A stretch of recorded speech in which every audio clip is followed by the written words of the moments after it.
Okay, Marianne, it's so lovely to meet you today. Thank you so much for spending time with us. You're welcome. We're The privilege is mine. We're so happy to have you, and we're so excited to ask you a few questions.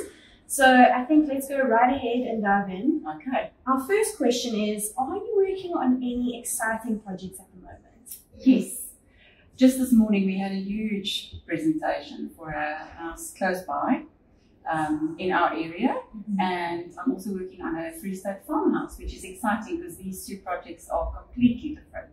Oh wow. So yeah, it's good for the creative juices. Yes, I'm sure. And do you find that it's quite difficult to sort of bring in that luxury feel in different kinds of settings? Like you say, you're working on a farmhouse and a house nearby, so are those very different kinds of feelings? Yes, absolutely. The farmhouse, obviously, you need to think of the surroundings, the farm. So I like to always say you bring architecture into the house and you take your surroundings and you repeat that inside the house.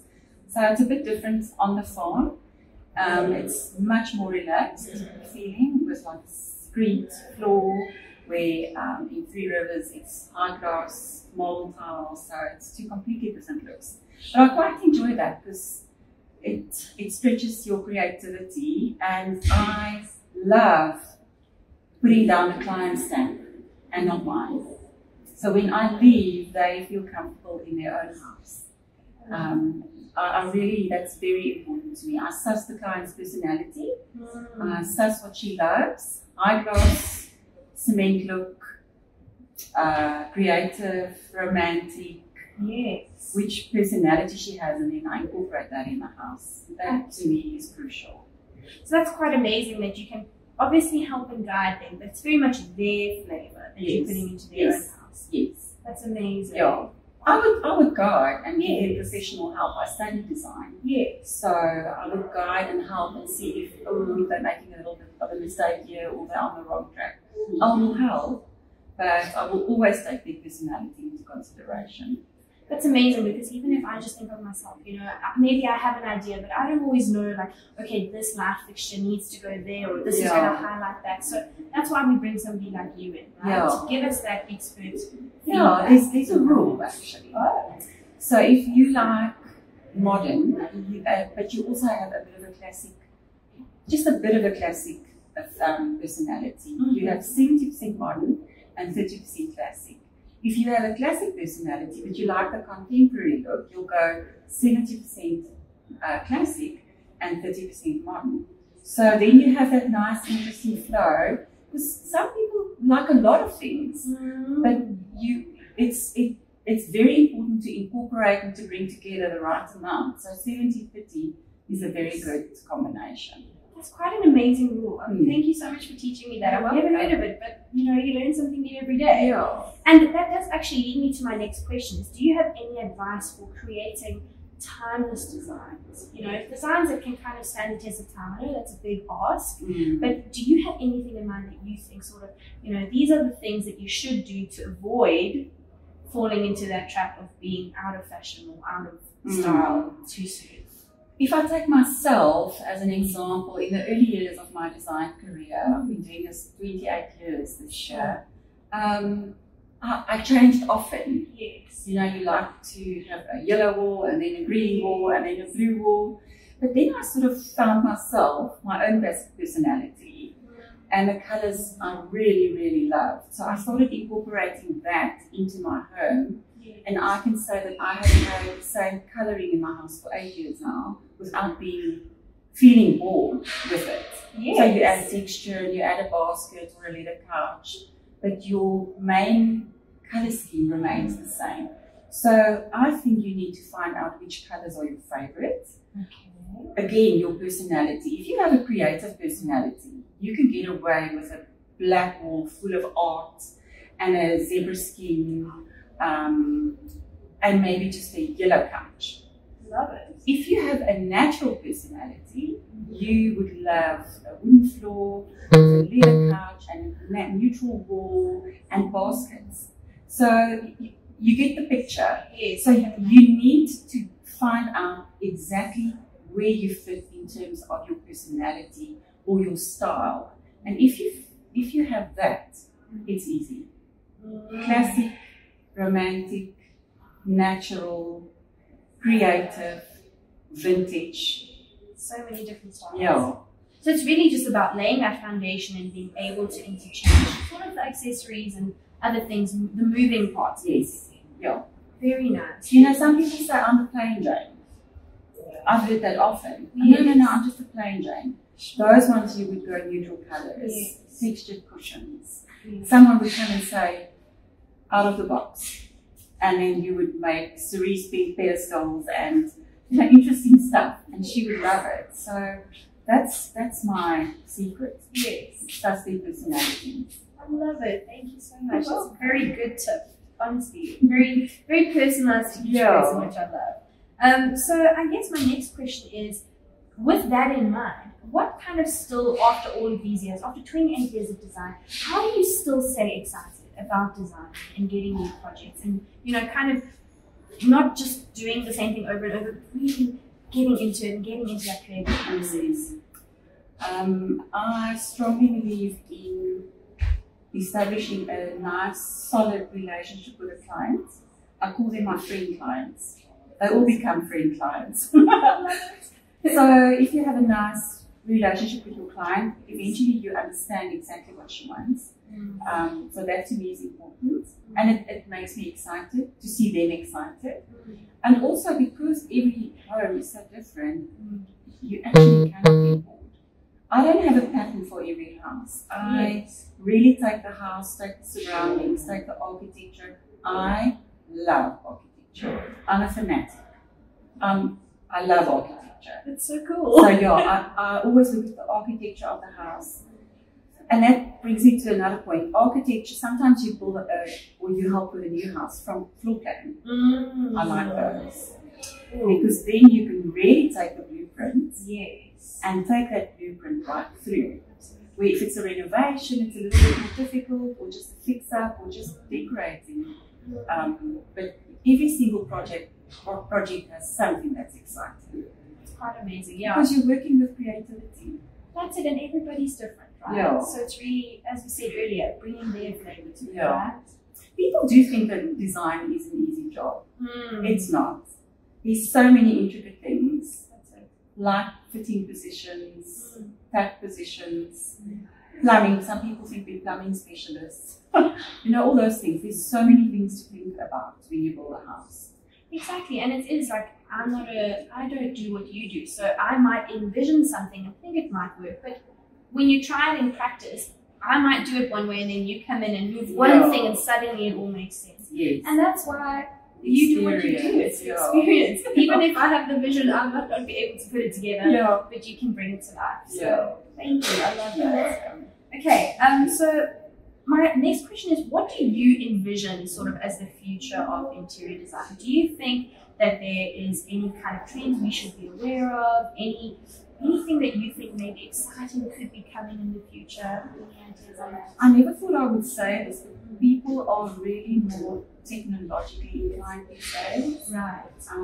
Motorized curtains, by the push of a button. Yes. We haven't done that for years, and in the last year we've done many of those. Wow. It's becoming a request. I think it's a new generation being remote. It's easy, instant. So that's new. Sure. High-tech light fittings when you walk in, all the light switches on. Yes. And also high-tech air conditioners where the whole house has like central systems. I think it is moving a little bit more to a high-tech direction. But for me, it's important to still make it homely. Absolutely. Nice cushions, use sprays. In fact, those are the items that bring in the personality. This is maybe just a tip. If you make you frame your house with neutral colours, you can change it every season by adding scratch cushions or rugs or changing your pictures. It actually makes a big difference. So then you have a new look. Quite a seasonal new look. I love it. What a nice tip. Again, it's that canvas that you have to work with, right? Yeah. So it's easy enough. That's a very good tip. To just change up those colours every now and then. Yeah, and also lighting. In the old days, we just had like the chandelier over a dining table. Now the whole kitchen has floor lights and under counter lights and chandeliers. So lighting in cupboards. It's also becoming a big thing. Lighting behind mirrors, in bathrooms. Absolutely. So yeah, that's also something people really spend a lot of money on and give a lot of attention to. Right, that makes sense. Thank you. My next question is, so you obviously build these amazing relationships with your customers as well. And we're sitting here at Lifestyle Ceramics. I know you mentioned earlier before we started the interview that you've been working with them for probably close to 20 years now. So a large portion of your design life you've been with them. So how have you found that relationship with Lifestyle Ceramics and other suppliers like them have really helped you sort of bring your visions to life? Do you think it's been of value to be working with them? And, you know, like the showroom, does it help you at all? Does it give you any inspiration? Absolutely. I have a rule about suppliers. I call them preferred suppliers. Ooh. If they let me down, or if they show no integrity, or if they make false promises, I just take them off my list, because in the end they make me look bad. Because I can only say to the client what my supplier tells me. I'm the middleman. Right. And stuff is handmade. Most stuff is handmade. So you have to have a little bit of understanding if something goes wrong, or if there's a snag. There's always snags. Yes. Always. Yeah. So to me, it's important that the client or the supplier don't have a long snag list. And if there's a snag list, they fix it immediately. So that's why I call them preferred suppliers. And also integrity. The client's money must be very safe with them. Yes. And honesty. And they must also, if they tell me they're coming to a meeting, they must be there. You know, so preferred suppliers. I cannot work with suppliers that are not trustworthy. It's impossible to have a solid business. So Lifestyle has been one of those. They offer fantastic service. They have the design team that gives you your 3D designs, and they are excellent. And they've always had the design team. I've known Christelle probably, I don't know how long she's been here, but I met her, and then that's how I started dealing with Lifestyle. Wow. So it was that service that they offered, which is amazing. And yeah, that goes for all my suppliers. If they give me nice service and they're trustworthy and integrity and honesty, we can go to war together. Absolutely. And I think that is most building sites are warfare. Oh no. A war zone. Yeah, basically. war zones, yeah. Absolutely. Yeah. Shame. But it is, I must say, when you walk in here, you kind of do feel like, obviously it is a very luxury feel, but you can feel like they're going to take care of you, which is helpful. You do need that. So I also go to the yearly design fairs overseas. Right. And they stay updated. I know Natasha's going to one in Germany now in March, so it's fantastic. It's important. It is. If you really want to have the quality design, you have to stay updated. That's it. Absolutely agree with you. Fantastic. So I guess my question, I know you've said now earlier that there's a lot of leaning towards sort of the high-tech, new technology, all things in the future of design. So with that in mind, is there anything specific that you are thinking of or considering when you kind of choose the tiles and taps and sandware that Lifestyle provides in your clients' home these days? So is there anything that you are thinking, how can I make this sort of future-proof? Or are you still trying to go classic? Is there kind of a line to be drawn in the middle, a balance to walk? No, I think there's a line. You can draw a line. Yes. Unless the client really wants high-tech all the way. Yes. They're very few and far apart. But I think it's good to have a nice balance. Yes. You don't have to, with our current electricity situation, you have to think of those things as well. So I think you have to draw a line and just be realistic about those things. Anything that's too is not good. Too many. You know, so you have to just... Yes. Everything in moderation, basically, right? Yeah. And also, I mean, there's so many options here that you could choose from, that you definitely could find something. Yeah, they have nice ranges. They have slightly cheaper ranges, if you want to call that, the contract ranges, which are stunning. Yes. I've used them often if it's a budget design deal.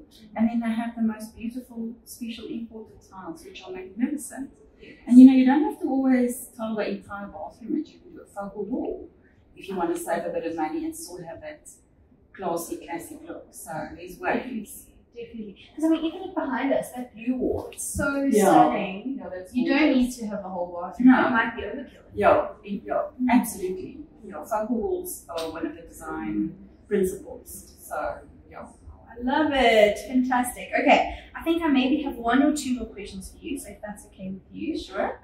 You talk about creating, well, if we think about lifestyle as well, you know, they definitely say in their slogan, it's about the experience. So if you think about that experience, I know you've also said earlier you take the client's personality and put that flavor in, but is there any sort of signature that you have that you sort of think about in every house you want to just add that little something of your flavor or create a certain experience in every house? Can you think of anything like that? Almost like the golden thread of Marianne. Okay, I love art. Artwork. I do paint myself as well. That's amazing. So very often they ask me to commission a painting for them. So yeah, then I would do something special for that house. Yes. But I love florals, big flowers, like huge floral paintings. So that could go classic, Yes. or that could go modern, contemporary. So maybe that, yeah. That's quite special that you've left a little piece, Yeah. almost a little piece of your Signature, heart. literally. Exactly. That's really quite special. So No, I've had- always. Yeah, I've had many clients who ask me to do a painting for them, which is really special. And if not a painting, the soft touches, scatter cushions, vases, rugs, the soft touches, that's really what makes a home. Absolutely. And my final question for you is, do you have in your mind a design that is just incredibly memorable, or like perhaps, I don't want to say your favorite, because sometimes your favorite and the most memorable are also two very different things. But maybe if you think of one that is just so spectacular or special or memorable, whatever adjective you want to use, that you'd like to sort of just shine some light on, if you could share with us. I do actually. I have a client in Pretoria. Yes. I've worked very far. I've worked in Nepal and in Durbanville, and Wow. I've worked far before I had children. Oh yes. So when I had kids, I restricted myself a little bit. They're older now. But one day I got a phone call from this lady, and she saw my ad in a magazine. Yes. And then she told me her story, which has a spiritual connection of why she's phoning me. And then I couldn't say no, and I went to see her. And in the end, we have such similar tastes. And every time I work for her, it's such a joy, because she is an out-of-the-box person. So she's the one who has the Swiss pink pedestals and the wallpaper made with her children's photographs, and cement walls with huge big Protea paintings on, and a chartreuse yellow couch. So it's just one of those homes that I feel when I walk in, I could just put my feet up and have a cup of coffee. We share a similar taste, and it's a very creative, out-of-the-box taste. Right. So maybe that's why I feel at home there. Yes. But all homes are special. No, That for sure. one, It just has, it I'll speaks to always you. enjoy going there. Yeah. That's incredibly special. Yeah. Thank you so much for sharing You're that with us. welcome. And thank you for taking the time to sit with us today. It was lovely to speak to you. Privilege and an honor. Thank you. Thank you very much.